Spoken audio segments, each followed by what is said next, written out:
পরিষ্কারভাবে বলতে চাই, সেনাবাহিনী এই দেশের স্বাধীনতা সার্বভৌমত্বের প্রতীক।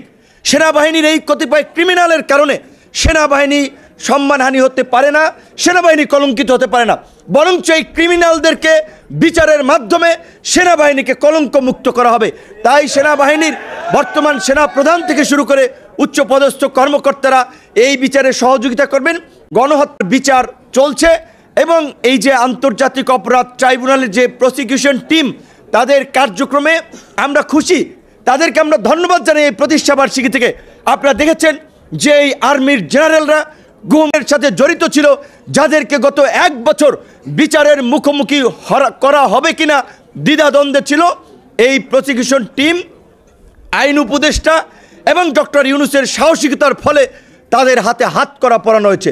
আপনারা দেখেছেন ওই যে একজন মেজর, তিনি কিভাবে পাখির মতো ঘুরছিলেন, তাদেরকে এখন হাত করা পড়েছে, তাদের বিচার হচ্ছে। আমরা পরিষ্কারভাবে বলতে চাই, সেনাবাহিনী এই দেশের স্বাধীনতা সার্বভৌমত্বের প্রতীক। সেনাবাহিনীর এই কতিপয় ক্রিমিনালের কারণে সেনাবাহিনী সম্মানহানি হতে পারে না, সেনাবাহিনী কলঙ্কিত হতে পারে না, বরঞ্চ এই ক্রিমিনালদেরকে বিচারের মাধ্যমে সেনাবাহিনীকে কলঙ্কমুক্ত করা হবে। তাই সেনাবাহিনীর বর্তমান সেনা প্রধান থেকে শুরু করে উচ্চপদস্থ কর্মকর্তারা এই বিচারে সহযোগিতা করবেন, সেটি আমরা প্রত্যাশা করি। আগামীর বাংলাদেশে হানাহানি, মারামারি, বিভেদ, বিভাজনের রাজনীতি থাকবে না।